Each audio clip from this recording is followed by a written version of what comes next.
The sledgehammer crashes through fiberglass as Marcus dismantles his backyard pool, each swing fueled by 2 years of rage.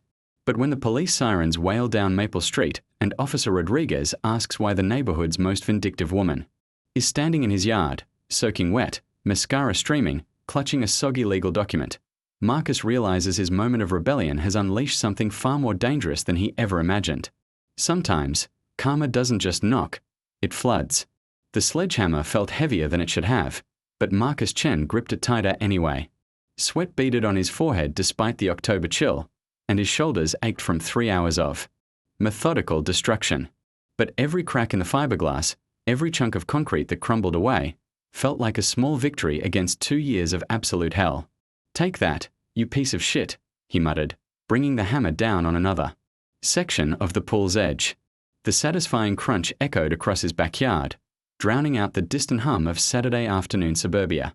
The above-ground pool had been Jessica's idea, back when they were still married, back when she'd smiled at him over morning coffee, and talked about summer barbecues and teaching their future kids to swim. Before the affair, before the lawyers, before she'd walked away with half of everything he'd worked for, including the house next door that she'd somehow convinced the judge she needed for emotional healing. Now Jessica lived 30 feet away with her new boyfriend Derek, and Marcus got to watch them play house through his kitchen window every goddamn morning. The pool had become a monument to his failure, a 12-foot circle of stagnant water that reminded him daily of dreams that would never materialize.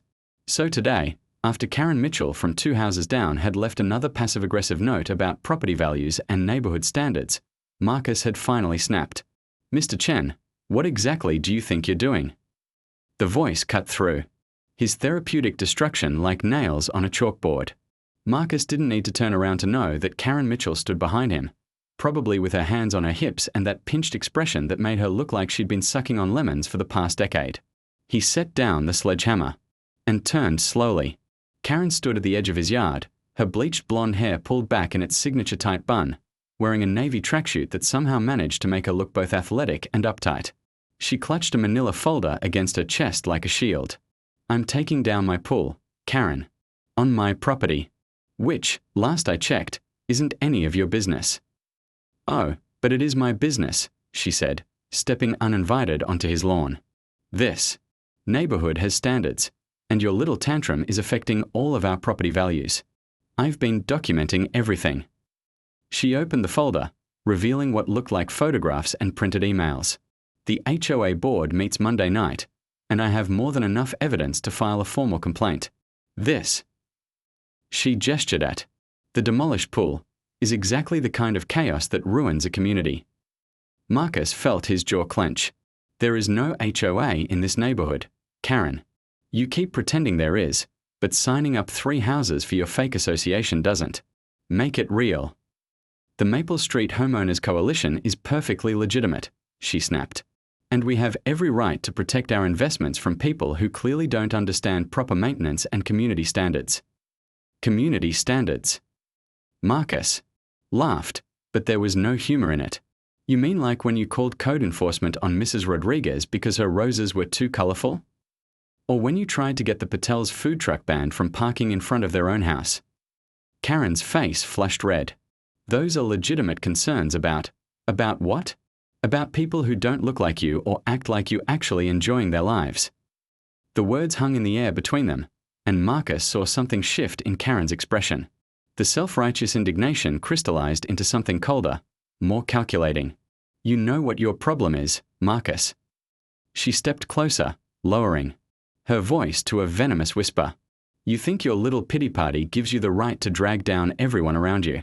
But I won't let you turn this street into some trashy neighborhood where people can just destroy property whenever they have a bad day. It's my property, not according to this."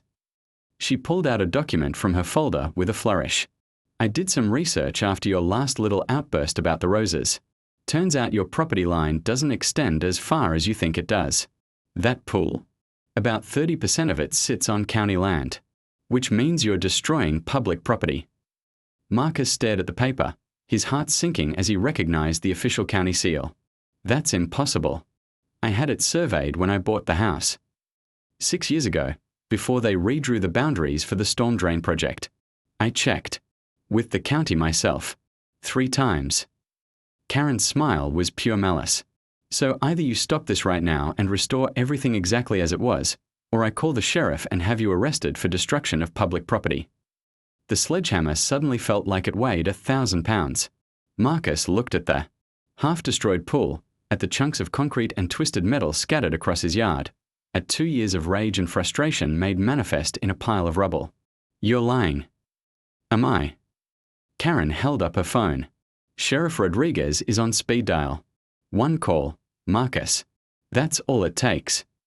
Something inside Marcus snapped completely.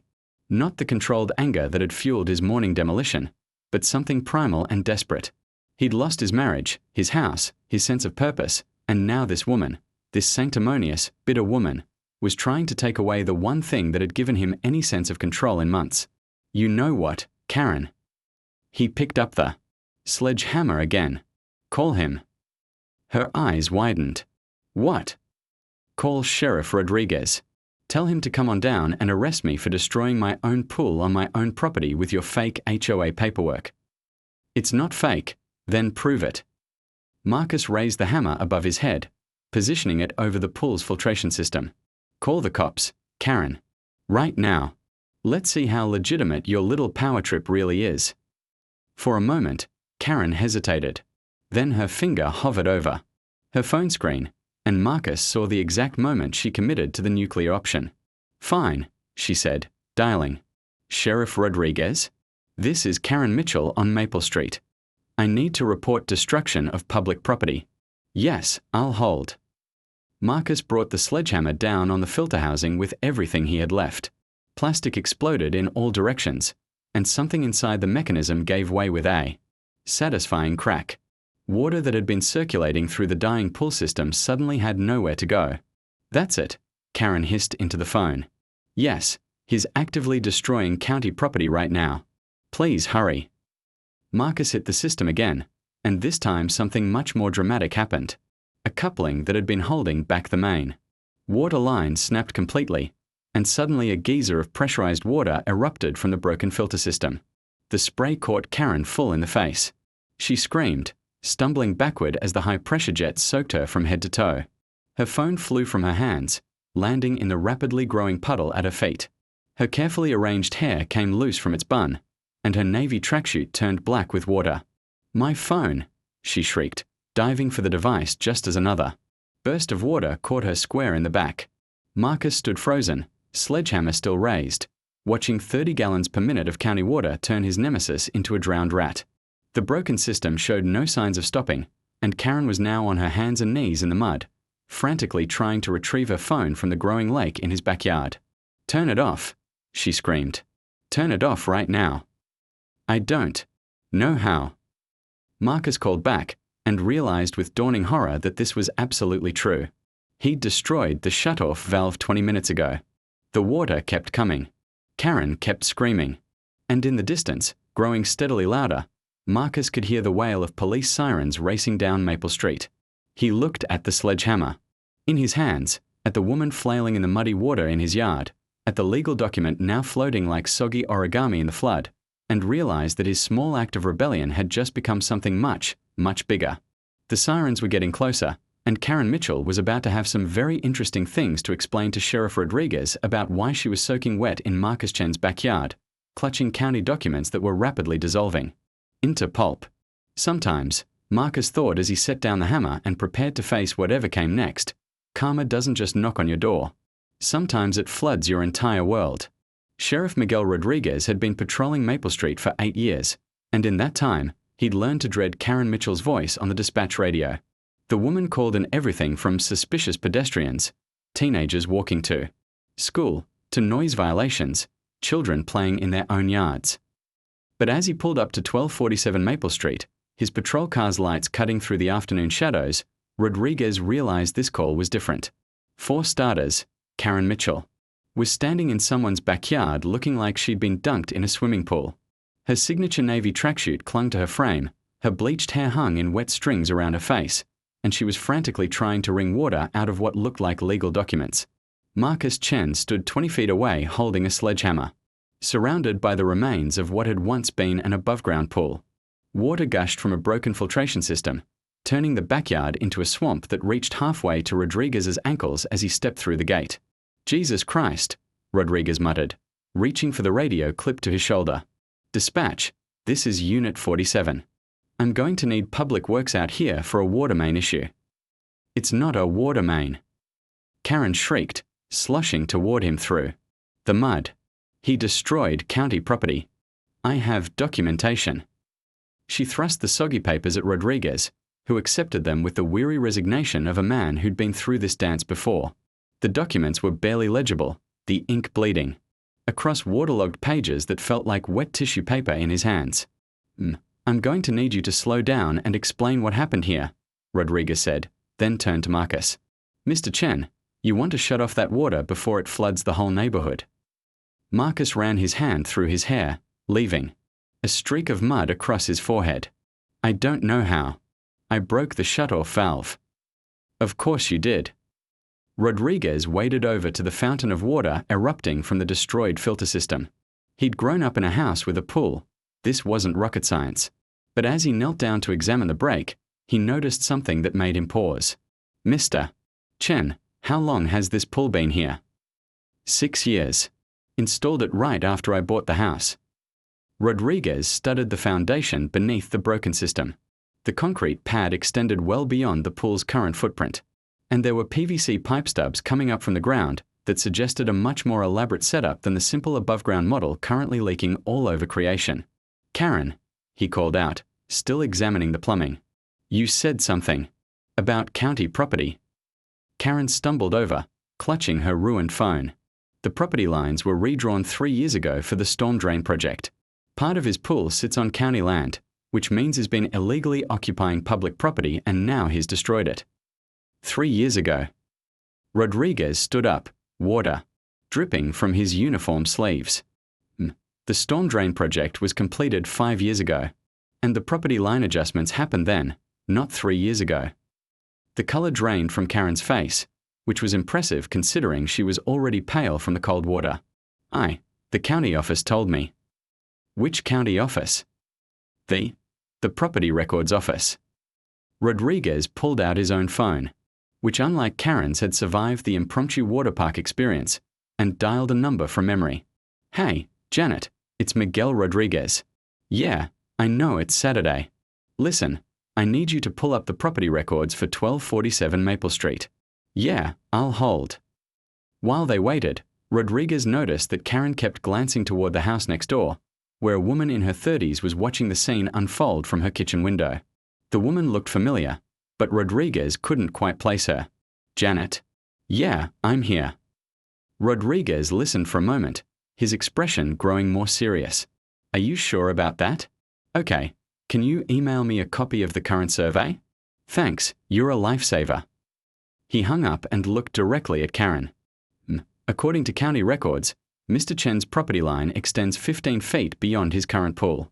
There's no county land involved here." "That's impossible," Karen stammered. "I have the documentation. You have wet paper that could have come from anywhere."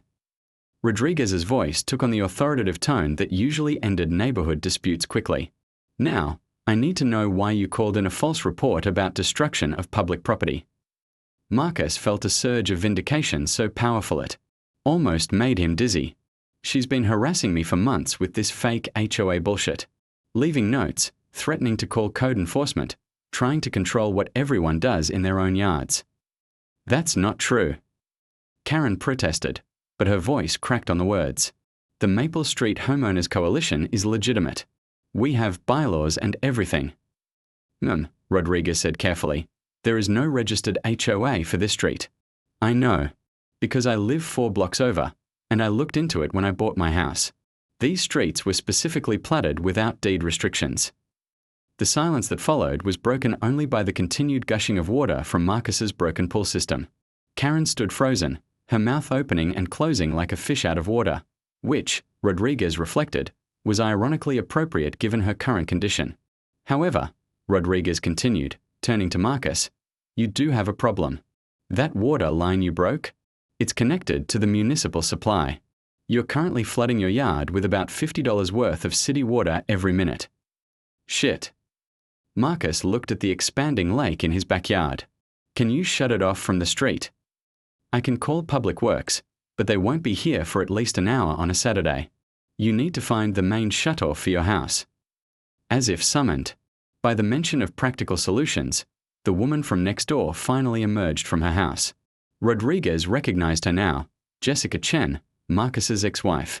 She'd been involved in a domestic disturbance call about 6 months ago, though charges were never filed.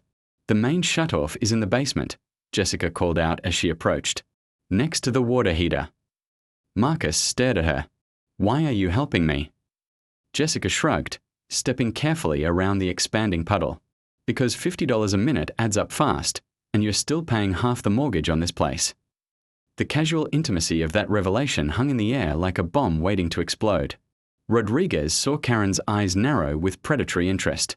Wait, Karen said, her voice gaining strength. If he's still paying the mortgage, then she's still legally entitled to half the property value, Jessica finished, which includes any improvements or damages. She looked pointedly at the destroyed pool. Hi, Karen. Nice tracksuit. Very saturated. Rodriguez felt the familiar tingle that told him he was about to uncover something much more complicated than a simple neighbor dispute. Mrs. Chen, are you saying you have a financial interest in this property? 50% interest, according to our divorce decree. The house was supposed to be sold and the proceeds split, but Marcus insisted on keeping it. So now he pays me rent for my half while he lives here. Jessica's smile was sharp enough to cut glass. Of course, that arrangement assumes he maintains the property value. Destroying a $6,000 pool might affect our agreement. Marcus went very still. You can't be serious. Oh, I'm completely serious, especially since you've been 3 months behind on your payments. Rodriguez looked between the former spouses, then at Karen, who was now grinning despite being soaked to the bone. The simple destruction of property call had just become a civil dispute with potential fraud implications. Mr. Chen, Rodriguez said carefully, did you have permission from your ex-wife to remove the pool? It's my house. It's half my house. Jessica corrected. And removing a major fixture without my consent violates our agreement, especially when that removal damages the foundation and floods the yard. Rodriguez was beginning to understand why his sergeant had warned him about domestic calls. They were like Russian nesting dolls. Every time you opened one problem, you found 3 more problems inside. Furthermore, Karen interjected, apparently sensing an opportunity to regain control of the situation. If he's been damaging property that doesn't fully belong to him, that could constitute vandalism or even domestic financial abuse. Rodriguez stared at her. 5 minutes ago, you were claiming he destroyed county property. Now you're a legal expert on domestic relations.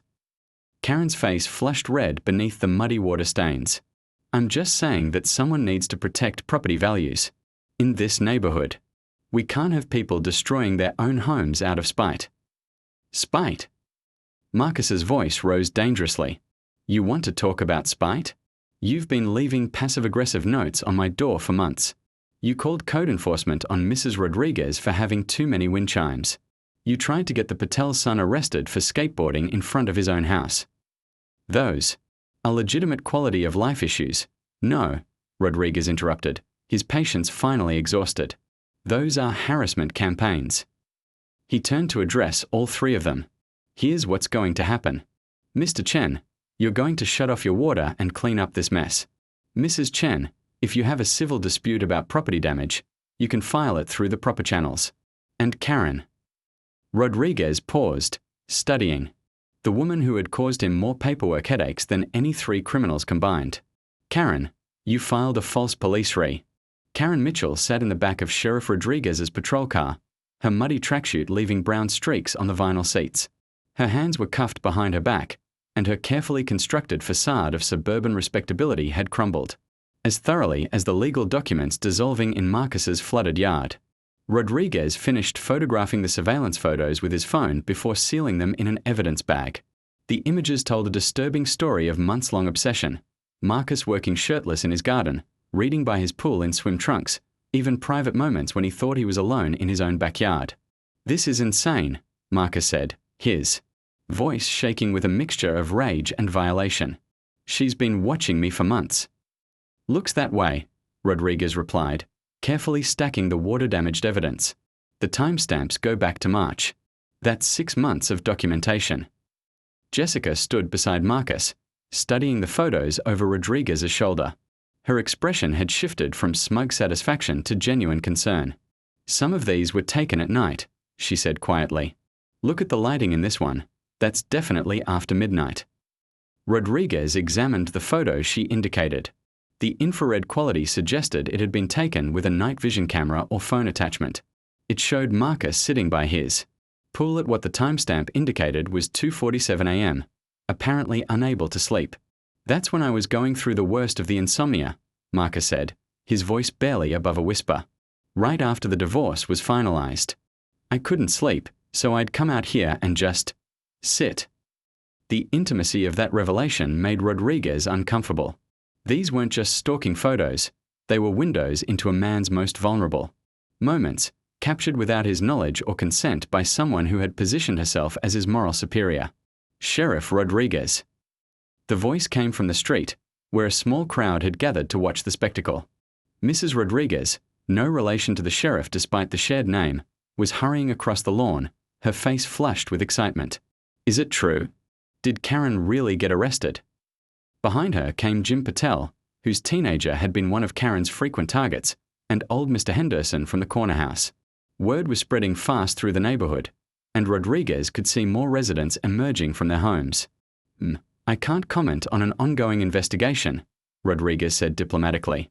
"But she's in your car." Mrs. Rodriguez pointed at the patrol vehicle, where Karen sat slumped and defeated, and covered in mud. "What happened?" Before Rodriguez could respond, Jim Patel let out a bark of laughter.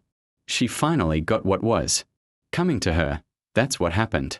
Do you know she called code enforcement on us because our food truck was attracting the wrong element to the neighborhood?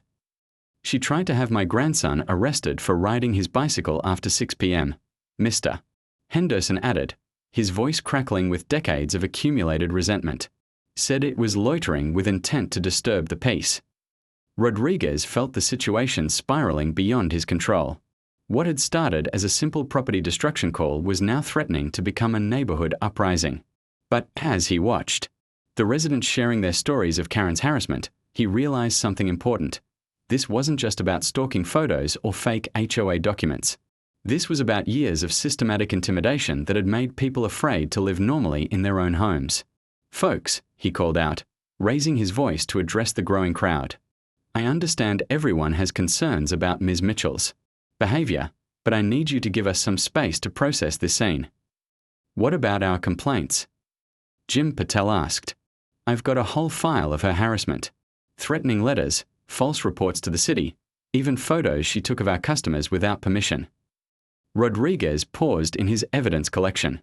"You have photos of Ms. Mitchell taking unauthorized photographs?" "My security camera caught her," Patel confirmed. "She was standing on a step ladder in her backyard, taking pictures over our fence while we were having my daughter's birthday party. When I confronted her about it, she said she was documenting noise violations." "Jesus," Marcus breathed. "How many people has she been watching?" The question hung in the air like a toxic cloud. Rodriguez looked at the crowd of neighbors, seeing dawning realization on their faces as they began to connect dots they'd never considered before. Mrs. Rodriguez spoke up hesitantly. She always seemed to know things about what we were doing. Like, she'd mentioned seeing my husband working late in the garage, or comment on when our guests arrived. I thought she was just observant. "Observant? Hell," Mr. Henderson snorted. "She knew when my daughter visited from Portland before I'd even told anyone she was coming. Said she noticed the rental car in the driveway at 2 in the morning." Rodriguez felt his stomach sink as he realized the scope of what they were dealing with. This wasn't just one incident of stalking. It was a neighborhood-wide surveillance operation conducted by a woman who had appointed herself as judge and jury of everyone's private lives. "I'm going to need all of you to write down your experiences with Ms. Mitchell," he told the crowd. "Dates, times, specific incidents. This is now part of a larger investigation." As if summoned by the mention of investigation, Karen's voice suddenly erupted from the patrol car. "This is ridiculous," she screamed through the closed window. "I was protecting property values. Someone has to maintain standards." The crowd turned as one to stare at the muddy woman handcuffed in the back seat. Her hair had dried into clumps. Her makeup had run in dark streams down her cheeks, and her designer tracksuit looked like it had been dragged through a swamp. "Standards," Jim Patel called out. "Like spying on children's birthday parties. Like taking pictures of people in their own backyards." Mrs. Rodriguez added, "Like calling the police with fake emergencies every time someone does something you don't like." Mr. Henderson's voice carried the weight of years of accumulated frustration. Karen's face went red behind the window. She started yelling something, but the crowd's growing anger drowned out her words. Rodriguez realized he needed to defuse the situation before it turned into a mob scene. But as he moved toward the patrol car, his radio crackled to life. "Unit 47, this is dispatch. We've got multiple complaints coming in about disturbances on Maple Street. Also, Detective Morrison wants to speak with you about your current arrest." "Tell Morrison I'll call him back," Rodriguez replied. "And what kind of disturbances?" "Neighbors reporting suspicious activity, trespassing, invasion of privacy. We've got about 15 calls in the last 10 minutes, all mentioning the same suspect." Rodriguez looked at the crowd of angry neighbors, then at Karen in his patrol car, then at the flood of evidence still scattered around Marcus's backyard. What had started as a simple call about property destruction had uncovered what appeared to be the most extensive neighborhood surveillance operation in the county's history. "Dispatch, I'm going to need Detective Morrison out here," he said, into his radio. "And possibly a second unit for crowd control. This is bigger than I thought." As he spoke, Jessica Chen stepped closer to Marcus. "I need to tell you something," she said quietly, her voice barely audible over the crowd's angry murmur. Marcus looked at her warily. "What now?" "Karen approached me 3 months ago. She said she had concerning information about your behavior and mental state. She offered to testify as a character witness in court if I wanted to modify our divorce agreement." The blood drained from Marcus's face. "You're kidding." "She had photos, Marcus. Not the stalking ones, or at least, not obviously stalking ones. Pictures of you working in the yard at odd hours, sitting by the pool late at night, talking to yourself. She made it sound like you were having some kind of breakdown." Rodriguez stopped what he was doing to listen. This added another layer to Karen's behavior that suggested premeditation and malice beyond simple neighborhood busybody activities. "Did you take her up on it?" Marcus asked. Jessica shook her head. Something felt off about the whole thing. She was too eager, and the way she talked about you. It was personal. Like she had some kind of grudge. "What kind of grudge?" "That's what I never figured out. You two barely spoke to each other before she started this campaign. But she talked about you like you'd personally wronged her somehow." Rodriguez felt pieces of a puzzle clicking into place. "Mrs. Chen, do you remember when Ms. Mitchell first contacted you?" "March 15th. I remember because it was right after Marcus missed his first rent payment." Rodriguez checked the timestamps on the stalking photos. The earliest one was dated March 12th, 3 days before Karen had approached Jessica about Marcus's supposed mental state. "She started watching him before she contacted you," Rodriguez said slowly. "She was gathering ammunition." The implication hung in the air like a loaded gun. Karen hadn't just been a nosy neighbor taking things too far. She had been conducting a deliberate campaign to destroy Marcus's life, using surveillance to gather information that could be weaponized in legal proceedings. "But why?" Marcus asked, his voice hollow. "I barely knew her before all this started. We'd maybe spoken 5 times in 2 years." The answer came from an unexpected source. Mr. Henderson, who had been listening to their conversation, cleared his throat. "Son, you might not remember, but you did know Karen. Quite well, actually." Everyone turned. Detective Sarah Morrison arrived at Maple Street 20 minutes later to find what looked like a block party gone wrong. 15 neighbors had gathered in Marcus Chen's flooded backyard, all talking at once while Sheriff Rodriguez tried to maintain order. The woman in his patrol car, covered in mud and looking like she'd been through a washing machine, was screaming something about constitutional rights and property values. "Rodriguez," Morrison called out as she approached, stepping carefully, around the expanding lake that had once been a backyard. Dispatch said you needed backup for a vandalism call. It's a lot more complicated than that, Rodriguez replied, handing her an evidence bag full of waterlogged surveillance photos. Meet Karen Mitchell, neighborhood watch coordinator turned full-time stalker. Morrison studied the photos, her expression growing darker with each image. Jesus, how many victims? That's what we are trying to figure out. As if summoned by her words, Jim Patel approached carrying a tablet computer. Detective, I've got something you need to see. He pulled up a security app that showed a grid of camera feeds covering his property. My system records motion-activated events and stores them for 6 months. Watch this. Patel scrolled to a video dated 3 days earlier. The timestamp showed 11:47 p.m. as a figure in dark clothing emerged from the shadows between houses, carrying what appeared to be a telephoto camera. The figure, clearly Karen Mitchell despite the attempt at disguise, positioned herself behind Patel's garage and spent nearly an hour photographing the Rodriguez house next door. She's been doing this at least twice a week, Patel explained. Always late at night, always with professional camera equipment. And not just at our houses, she has roots. Roots? Morrison asked. Watch. Patel pulled up a compilation video he'd apparently prepared in advance. Motion sensors from 3 different nights last week. The compilation showed Karen's methodical surveillance pattern. She would begin at the corner house, work her way down one side of the street, then return via the other side. At each house, she would position herself to photograph windows, backyards, and anyone unlucky enough to be visible. She knows exactly where to stand to avoid streetlights, Patel continued. And look at this, she has a schedule. The timestamps revealed that Karen's surveillance runs occurred on the same nights each week, always between 11 p.m. and 2 a.m., with military precision. Morrison felt her blood pressure rising. How long has this been going on? At least 6 months. That I can document.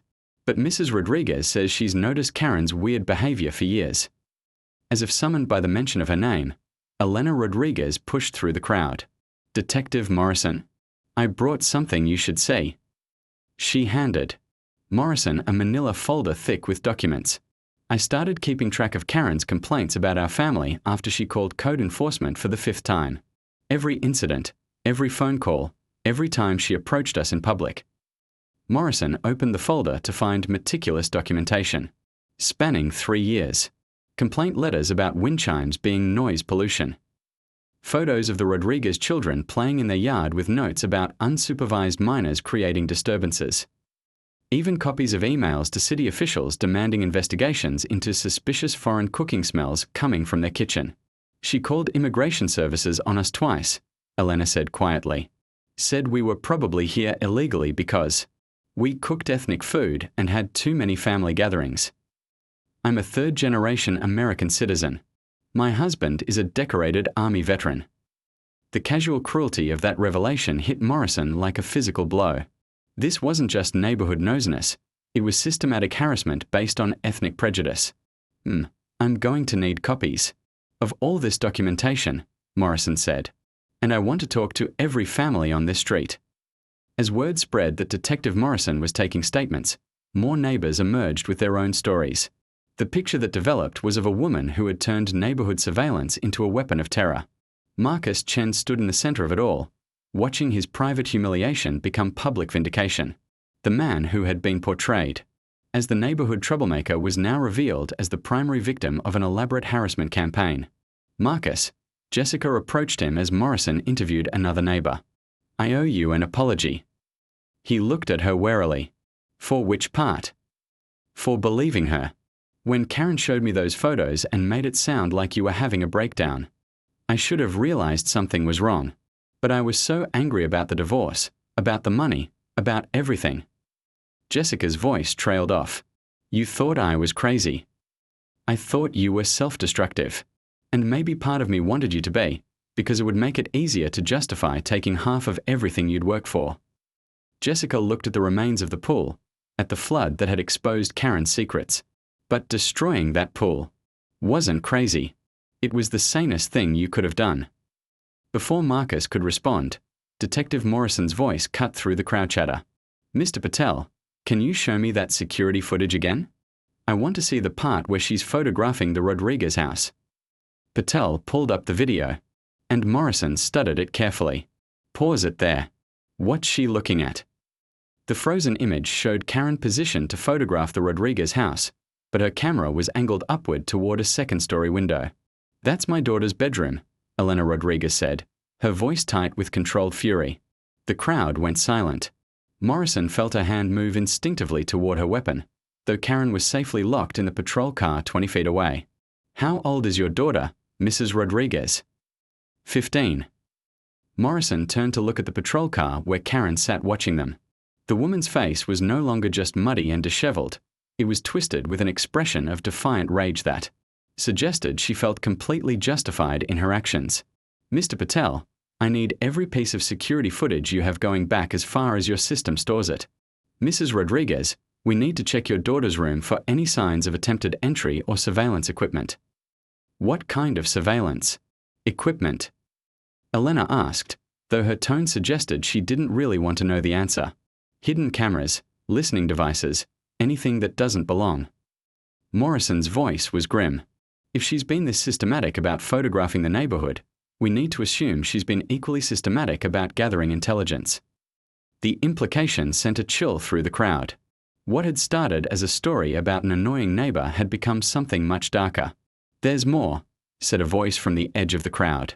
Everyone turned to see David Henderson, the elderly man from the corner house, approaching with what appeared to be a showbox. I didn't want to say anything before, but after hearing all this, Henderson opened the box to reveal dozens of handwritten notes. Karen's been leaving these under my door for 2 years. I kept them because my grandson's a lawyer, and he said they might be evidence of harassment someday. Morrison took the box and examined the notes. They were written in careful script and covered everything from complaints about Henderson's excessive newspaper deliveries to detailed observations about his daily routines. Mr. Henderson, some of these contain information about your medical appointments and grocery shopping habits. How could she possibly know these details? Henderson's face went pale. I don't know. I never told anyone about my doctor visits except my daughter in California. Morrison felt the scope of the investigation expanding exponentially.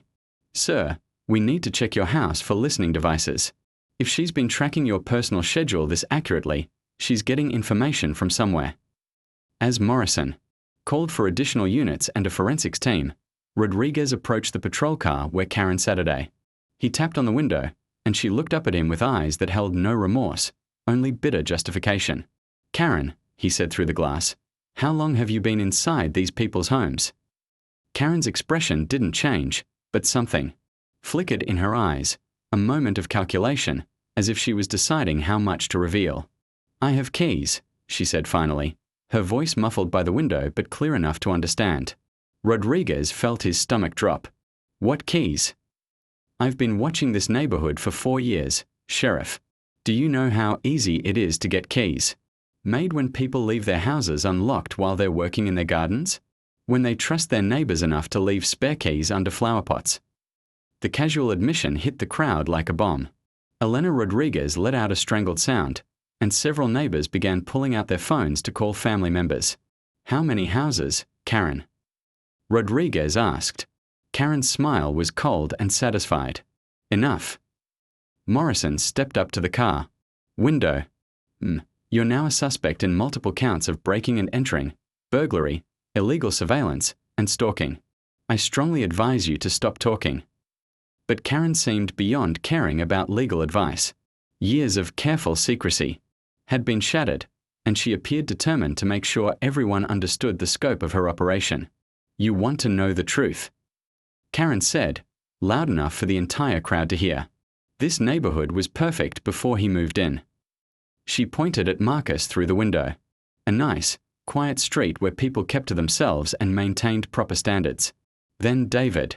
3 weeks after the flood that changed everything, Marcus Chen sat in his rebuilt backyard watching his new pool's filtration system work exactly as it was supposed to. The lawyers had finished their paperwork, the insurance claims had been processed, and Maple Street had returned to something resembling normal, though it was a very different kind of normal than anyone could have imagined. The morning newspaper lay folded beside his coffee cup, Its headline still surreal even after seeing it every day for a week. Local woman sentenced to 8 years for neighborhood surveillance ring. Marcus picked up the paper and read the familiar story again.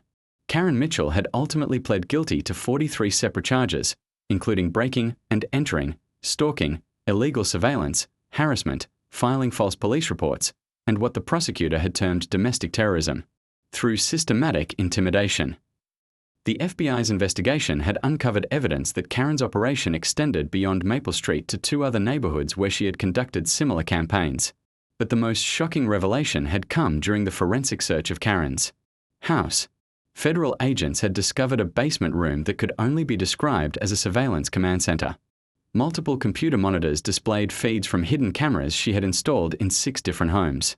File cabinets contained detailed dossiers on dozens of families, complete with work schedules, family relationships, financial information, and personal habits gathered through months of covert observation. The scope of the operation had stunned even experienced investigators. Karen had created detailed profiles of her neighbors' vulnerabilities, then systematically exploited them through harassment campaigns designed to force conformity to her vision of an ideal community. She had reported families to Child Protective Services based on fabricated evidence, called immigration services on legal residents, and even manipulated property assessments to damage her targets financially. The federal prosecutor had called it the most comprehensive civilian surveillance operation in state history, and Karen had received the maximum sentence under domestic terrorism statutes. Marcus set down the newspaper as the sound of laughter drifted over from the Rodriguez house, where Elena was hosting a quinceanera for her daughter. The celebration had spilled into 3 backyards, with neighbors who had spent years afraid to make noise now reveling in their freedom to live openly. Penny for your thoughts. Marcus looked up to find Jessica standing at his gate, holding 2 cups of coffee. She'd been stopping by regularly since the arrest, and their relationship had slowly shifted from hostile to cautiously friendly. Just thinking about how different everything is, Marcus said, accepting the coffee. 3 weeks ago, I was ready to move away from this place. Now I can't imagine living anywhere else. Jessica settled into the chair beside him. The neighborhood association meeting last night was something else. Did you see Mrs. Patterson's proposal for the community garden? Marcus smiled. A community garden in the exact spot where Karen used to have her surveillance equipment set up. There's poetic justice in that. The irony wasn't lost on anyone. The lot behind Karen's house, where she had positioned much of her equipment, had been purchased by the newly formed Maple Street Community Association, a real neighborhood organization founded on principles of mutual support rather than surveillance and control. Speaking of poetic justice, Jessica said, I got a call from my lawyer yesterday. The divorce settlement modification is final. Marcus tensed. Their financial arrangement had been one of the many casualties of Karen's campaign, and he still wasn't sure where he stood legally. The court ruled that Karen's interference constituted third-party manipulation of our agreement, Jessica continued, which means the modifications she tried to push through are void, and we are back to the original terms. Which means you own this house outright, I get my settlement payment, and we are finally free of each other legally. Jessica paused, then added quietly, though I'm hoping we can stay friends. Marcus felt a weight lift from his shoulders that he hadn't realized he'd been carrying. I'd like that. They sat in comfortable silence, watching the party next door, where children ran through sprinklers while adults shared food and stories in a celebration that would have been impossible under Karen's reign of surveillance. Mr. Chen. They turned to see young Miguel Rodriguez running across the yard, his clothes soaked from the sprinklers and his face bright with excitement. Mijo, don't bother Mr. Chen while his, Elena called after her son, but Marcus waved her off. It's fine, Elena. What's up, Miguel? The boy held up a soggy piece of paper. I found this in our garden when we were setting up for the party. Mom said I should show it to you. Marcus took the paper, which appeared to be a hand-drawn map of the neighborhood. Upon closer inspection, he realized it was much more detailed than that. The map showed every house on Maple Street with notations about entry points, sight lines, and what appeared to be optimal surveillance positions. Jesus, Jessica breathed, looking over his shoulder. She really did have this all planned out. Marcus studied the map, noting that his own house was marked with a red X and surrounded by detailed notes about his daily routines. Karen's obsession. with him had clearly been the centerpiece of her entire operation. "Miguel, where exactly did you find this?" "Buried under the roses by our back fence. There's a whole box of papers there, all wrapped in plastic." Marcus and Jessica exchanged glances. The FBI had supposedly recovered all of Karen's surveillance materials, but apparently some had escaped detection. "Elena!" Marcus called out. "We need to call Detective Morrison." 20 minutes later, Detective Morrison arrived with a small excavation team. What they uncovered in the Rodriguez's rose garden was the final piece of Karen's surveillance network, a weatherproof container holding backup copies of all her surveillance footage, detailed psychological profiles of every family on the street, and what appeared to be expansion plans for similar operations in adjacent neighborhoods. "This is her insurance policy," Morrison explained as she examined the documents. If she'd ever been caught, she could have used this information to blackmail her way out of prosecution. The files revealed the true scope of Karen's psychological manipulation. She had identified each family's pressure points and systematically exploited them. The Rodriguez family's immigration anxieties, despite being legal citizens. Marcus's post-divorce vulnerability. The Patel family's business concerns about community acceptance. Even old Mr. Henderson's fears about aging and isolation. But perhaps most disturbing were the expansion plans. Karen had been developing similar surveillance operations in 3 other neighborhoods, using the techniques she'd perfected on Maple Street. Her arrest had apparently prevented the launch of what could have been a county-wide network of domestic espionage. "She wasn't just a crazy neighbor," Morrison said as a team packed up the evidence.